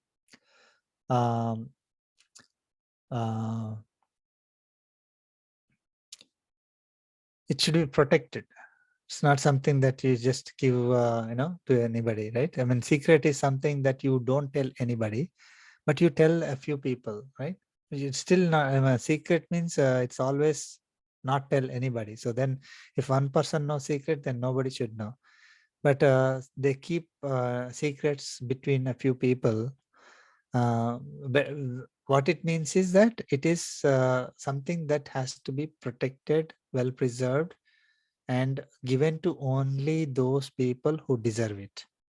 Okay, who are able to receive that knowledge and able to use that knowledge properly. So all that is guhya. Okay, I mean, it is mysterious, difficult to understand, need to be protected, given to only those who really seek that information, who will be able to make use of it. And so that is, so he's saying, Lord Krishna is saying, iti, like this way, guhyat guhyataram. So more mysterious than mysterious. There are some mysterious, other mysterious knowledge. I mean, there are, a lot of naturalistic knowledge is there, or other knowledge may be there that is mysterious as well. But this is more mysterious than the mysterious. Jnanam, that is wisdom. So far, akyatam, so has been taught. Okay. Maya. Maya, te is to you, maya is by me. So in this way, more mysterious than mysterious wisdom has been taught to you by me. Okay. And then Lord Krishna is saying, Vimrusya, That is after so you listen to all this, right? Arjuna listened to all that, and we all listened for the last 2.5 years. Vimrusya, and after considering, analyzing all that information that is given to us, all that wisdom, gnanam, knowledge that is given to us. Okay. Etat aseshena. After considering this entire knowledge, aseshena, in entirety, fully. Okay, not just take one sloka, 2 slokas or something. No, aseshanam, totally. Then what do? Yatha ichasi tatha kuru. So he's telling Arjuna that you do as you wish. Okay. So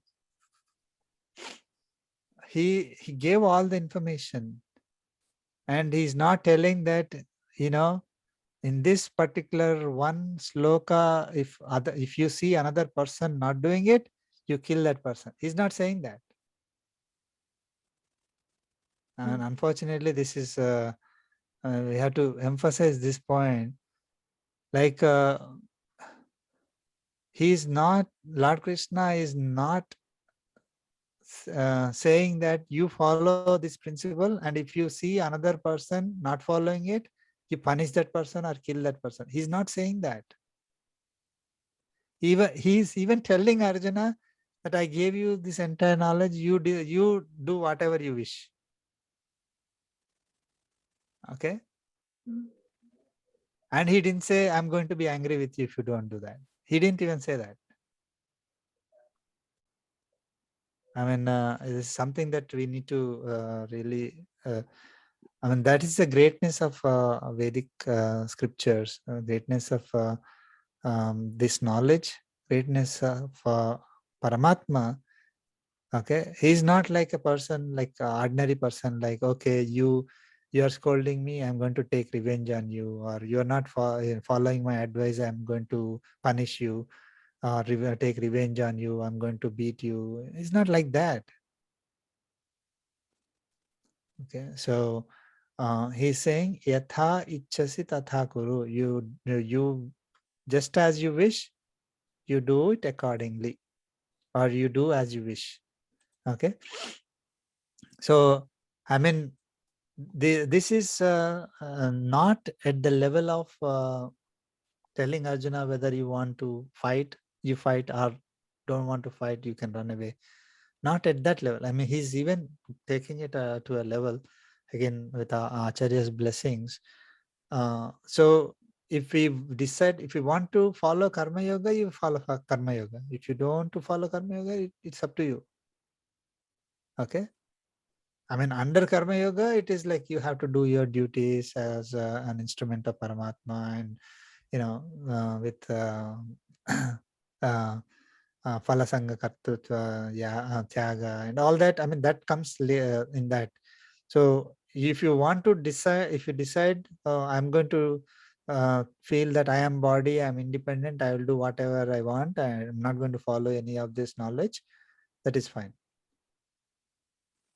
But he already told that you will be in trouble, unfortunately. Nothing I can do about it. Okay, so if you don't listen to this knowledge, and you do, if you don't listen to this knowledge, corollary is, if you do as you wish, then you will perish, in the sense that the Atma will actually suffer. That means it will acquire more and more karmic bondage. It will not have peace, right? So the higher the karmic bondage, the lesser the peace. So if that's, we saw that, right? Param Shantim. So that is, Shanti comes only when there is no karmic bondage, not like, sit in a room and then close the door and sit quietly. When there is no karmic bondage, then only we have Shanti. Okay. So when there is when there is a lot of karmic bondage, then even if no one is shouting, no one is troubling us, and we're sitting, we have full lot of money, everything that we need physically, but still there won't be any peace. Our mental peace will not be there. We'll start thinking something, if there is a lot of karmic bondage, we may suffer physically also, financially also. That is also there. But even if you say everything is there for somebody, then still they will be having some delusions and mental problems and all that. So there is no peace. There will not be any peace if there is more karmic bondage. Or someone who is not having peace means they have more karmic bondage. So if we surrender to Paramatma, follow his instructions, follow, based on this knowledge, act accordingly, start with Karma Yoga, because we cannot, go to the next level on day one, right? So we start with Karma Yoga. That is the basis for all of us. We cannot avoid that, and all that he explained. So even if we are at a higher level, we still have to practice Karma Yoga. So we start with Karma Yoga, do all these activities, then we will reduce our karmic bondage, and we'll finally reach Paramatma with grace of Paramatma. That is most important. Not because we are doing the activities by ourselves and we are able to get liberation by ourselves. It is because of Paramatma's grace only we are getting. He is mentioned in the previous shloka. So after giving all that information, is saying if you decide to do whatever, if you wish to do something else, you can do it. Not follow the advice, it's up to you. Okay, just do as you wish, he said.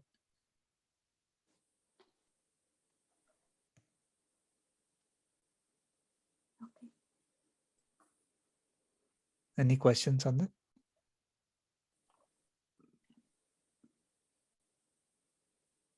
No? Okay. Sloka 64. There's a lot of the video is, oh my god, I need to reduce the brightness, I guess. Too much bright, is it? Okay, sir. Okay, sir. Okay.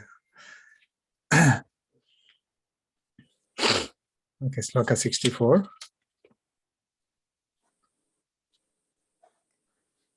Please chant. Sarvaguhyatamam bhuyah Sarvaguhyatamam bhuyah shrunu me paramam vachah शृणु मे परमं वचः ishtosi me drudhamiti इष्टोऽसि मे दृढमिति tato vakshyami te hitam. ततो वक्ष्यामि यामि ते हितम् हितम् Please chant. सर्वगुह्यतमं गुह्यतमं भूयः Bhuyah शृणु shrunu मे me शृणु मे paramam परमं परमवचः वचः ishtosi इष्टोऽसि me इष्टोऽसि मे drudhamiti दृढमिति tato vakshyami यामि te ते hitam.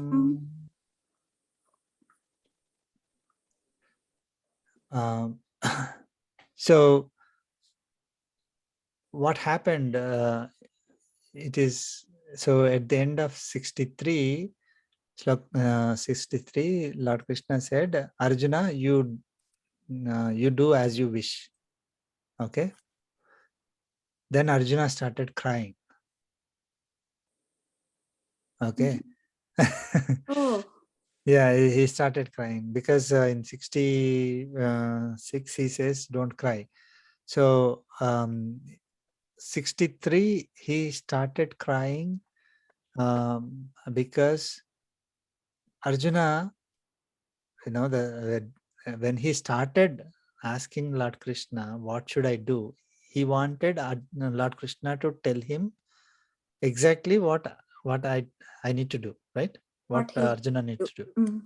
Yes. So, he doesn't want to decide for himself. So that is why he surrendered and said, I am your Shishya, I am your disciple. You direct me what is good for me. Tell me. I want to do it. Right? So after giving all this knowledge, and then Lord Krishna says, "Oh, you do as you wish." Then it is like leaving leaving Arjuna in trouble again, right? Mm. So Arjuna can decide. I mean, how will he? I mean, he shouldn't be. I mean, that is good that Arjuna realized that now he should not act independently at this moment. I mean, he is still dependent on Paramatma. He cannot say, okay, now I can decide what I want.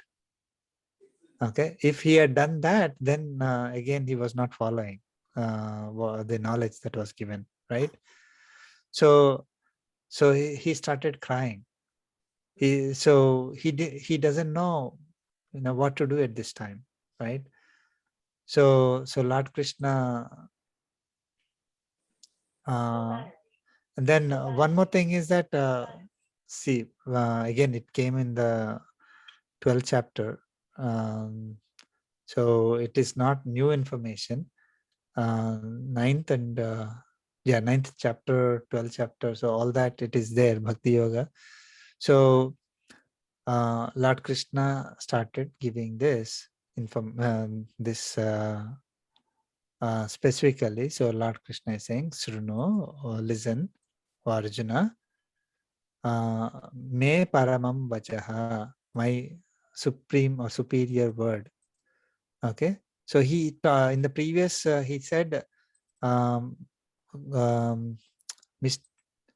is it? He said, guhyat guhyat taram.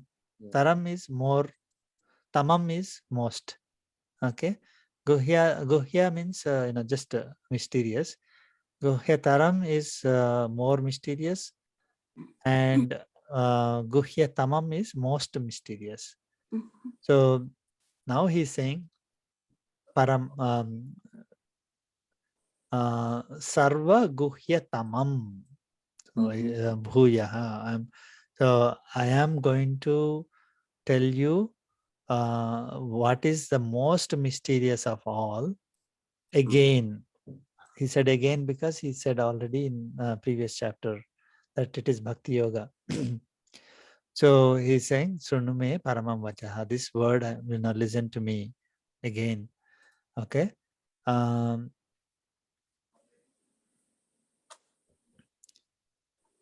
Ishtaha asime drudham iti tataha vakshyami te hitam.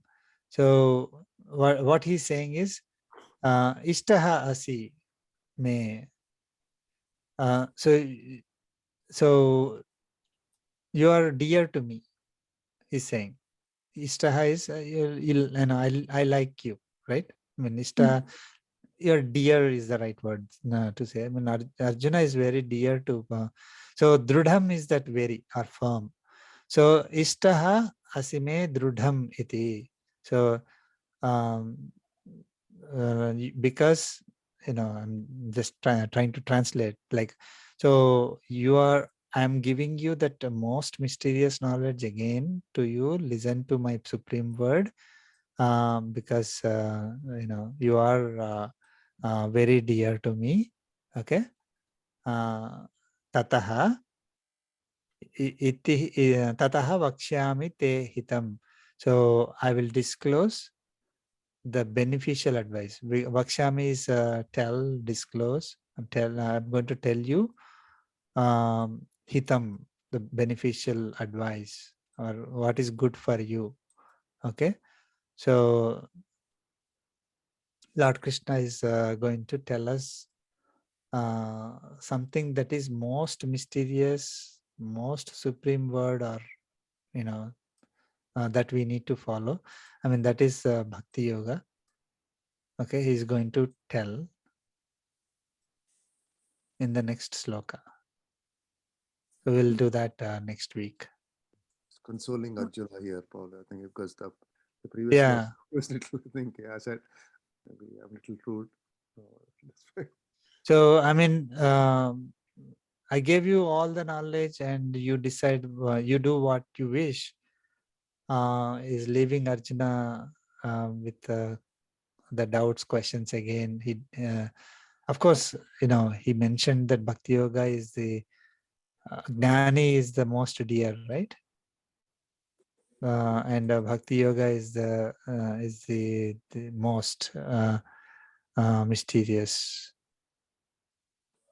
Okay, so he mentioned that, and of course he's going to say the same thing again in the next sloka.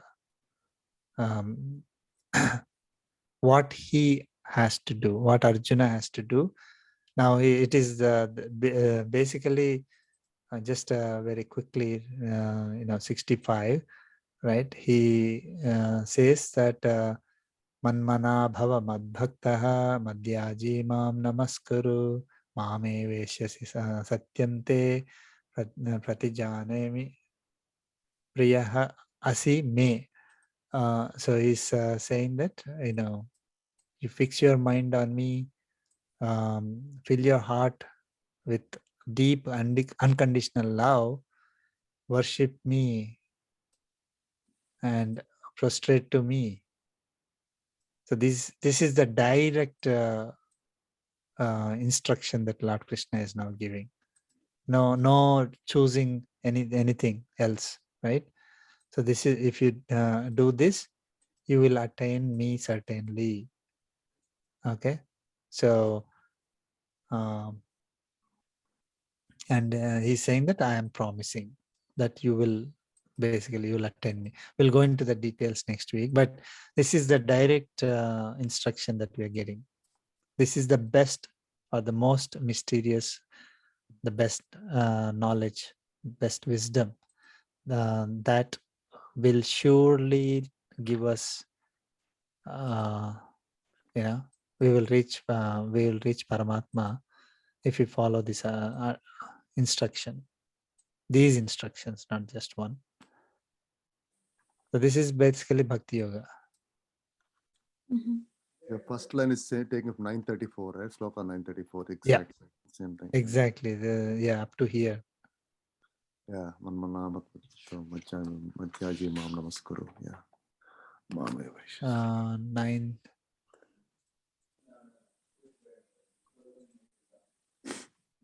Sloka 934. Yeah.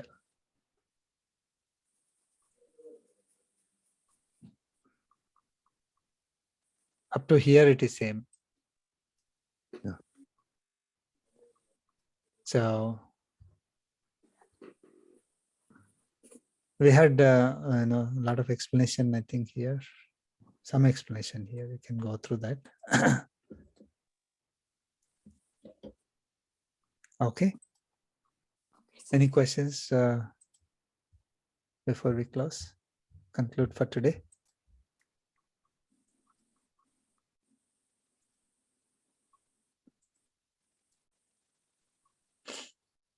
No, I think 63. I thought it'll be different actually in 63, right? 63. Yeah, where it said as you wish, just as you. Oh, I thought that I explained you as you wish. That's not the case, right? So that's not what he's. That's what I thought actually. So I explained you all this as you. For your wish. For your wish or something like that. That's what. Yeah, exactly. That's what I thought originally. But then after that, yeah, now he explained that he said, "Do whatever you want." So this yatha tatha go together. Yeah. Good point. Let us see. So tata kuru is do like that. I mean, tata is accordingly or thus or so that you do. Yeah. Okay. So yatha is yatha. Now it is linked to this one, not to the gnanam that I gave you. This is linked to what you do. So yatha ichchasi is whatever you wish. Okay. Okay. So I mean, if it was yatha ichchasi, it has to come here up to like this one. Like it has to say yatha ichchasi. Not ichchasi actually. He was seeking information. There was no. Yeah. I mean, yeah. So you could say that, yeah, as you wished, I gave you the information. Tat Tata Kuru means you have to do everything, like all yogas. Doesn't You go can well do actually. Yeah, that. it doesn't. I don't think it fits in there. Yeah, you're right. Tatakur, that means you do everything. Yeah. Yeah. So all the gnanam that I gave you, you do exactly as I told you the entire Bhagavad Gita. Whole thing is- No, that is not feasible. I mean, we will be. It's a good point, I think. Like, oh, do I have to do everything that is in Bhagavad Gita? We'll have to start with Karma Yoga and go. But you have to, right? You have to do all. I know, start with Karma Yoga, but you have to do Karma. Automatically, you'll go to Jnana, then Bhakti. Will fail in some cases first. Will not be able to practice them. That's the sequence of steps he has given. Yeah. So someone who tries to do whatever is in step 4, right?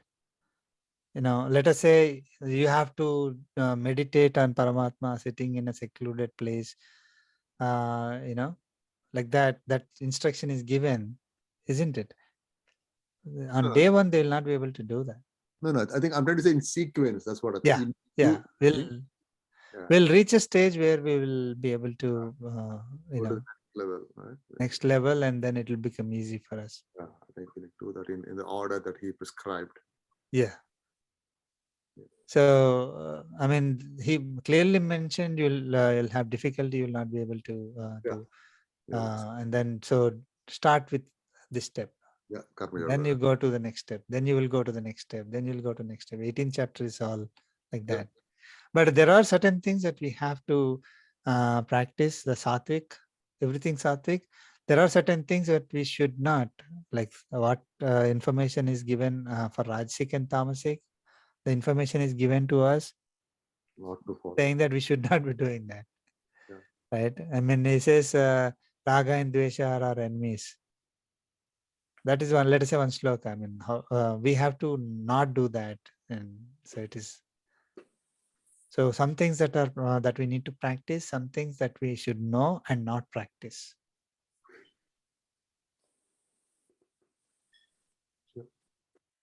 Absolutely. Okay. Thank you. That's good, Andy. So we'll conclude the concluding prayer. कायेन वाचा मनसेन्द्रियैर्वा बुद्ध्यात्मना वा प्रकृते स्वभावात् करोमि यत् सकलं परस्मै नारायणायेति समर्पयामि श्रीमन्नारायणेति समर्पयामि सर्वं श्रीकृष्णार्पणमस्तु ओम अस्मद्गुरुभ्यो नमः जय श्रीमन्नारायण जय Sriman Narayana everyone Thank you, sir. जय श्रीमन्नारायण I'll stop recording